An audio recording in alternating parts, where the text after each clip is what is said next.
G'day and welcome to Choosing Your Uni. I'm Munbilillia, and in today's episode we're talking about English language requirements to come and study in Australia. This is one of the biggest questions that I get, and I've been looking after students studying at Australian universities for about 20 years, so I've heard this question quite a lot. And by the end of this video, you're going to know step by step the things that you're going to need to check the requirements in order to come and study here. How good is this? Yeah, it's awesome. I'm actually here in the Limon National Park. This is a place called Tomato Island. Go figure, don't know why. Not many tomatoes around here. Munbilillia is its name, and it's a very isolated part of Australia. So I'm going to show you around the Limon National Park while we talk about English language requirements. And Tomato Island, this campground is basically on the Roper River. It's probably the main reason people come here is to go fishing on the Roper. The Roper is a major river here in the Northern Territory and runs out into the Gulf of Carpentaria. Lots of crocs in the Roper River, so we're not going to spend much time down there this morning.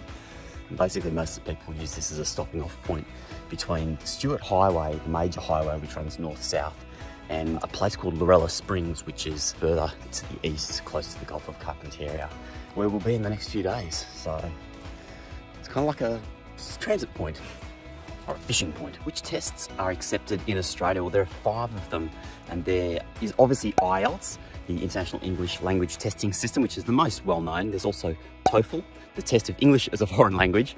You've got Cambridge English, you've also got Pearson's English, and the GTE, the General Test of English. Now, each of these schemes is a little bit different. They have different scoring methods and different scoring mechanisms, and so the requirements for each of those is different. Well, will you need to actually meet the English language requirement? If you come from a non-English speaking country, or a country where English is a secondary language, you may not have to meet the English language requirements in terms of doing the test. If you've studied for 5 years in somewhere like Australia, New Zealand, Canada, Ireland, or South Africa, or if you are a citizen or a permanent resident of places like the USA or the UK, for example. Other than that, chances are you will have to meet the English language testing requirements. Some of the other exemptions are if, for example, in the last 2 years you've completed a certificate for or higher qualification in Australia itself, or if you've completed a higher, an ending school exam like the HSC or the VTE, something like that. If you've completed one of those within the last 2 years, then you're also exempt from the language testing requirements. So what are the exact requirements? Well, in fact, there are 2 requirements that you need to meet. The first is the requirement for your student visa. And these are basically like set. You need to have minimum levels across your various test scores in order to get a student visa. There are exceptions to this, and in fact one of the exemption categories for the English language requirement is if you're coming in specifically to study English language. So there are possibilities to have test scores below the required level, but you just need to add on some additional English language classes when you get here.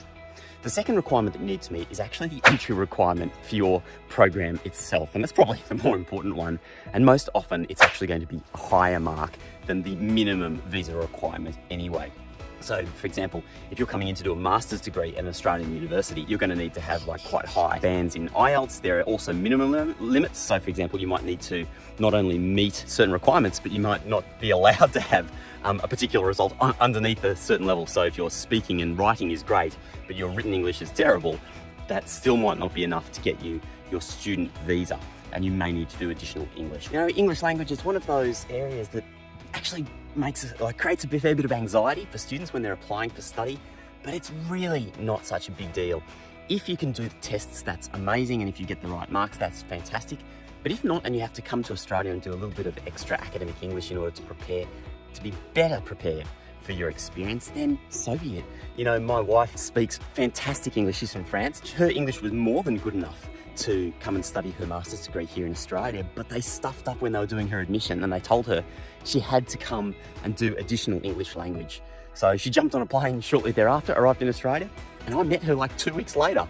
If it hadn't been for that mistake from the university, and I'm not saying that mistakes happen that often, but if it hadn't been for that mistake, we wouldn't have met, and we wouldn't be having this amazing life together that we've got.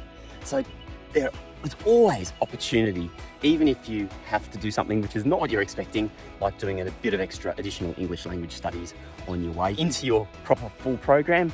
It's just the way it is, and it's still worth coming to Australia to do those degrees, those studies that you want to do anyway. Hey, it's been really nice showing you around a little corner here of Limmen National Park. We're going to be looking at a lot more of this over the next few days, so hopefully I have some great footage for you to check it out. And if you do want to see a little bit more of these adventures as we travel around Australia, check out A Life That Travels on YouTube, youtube.com/A Life That Travels. That's my personal blog, and you'll see, or vlog I should say, you'll see plenty of adventures, not only here in Limmen National Park, but elsewhere.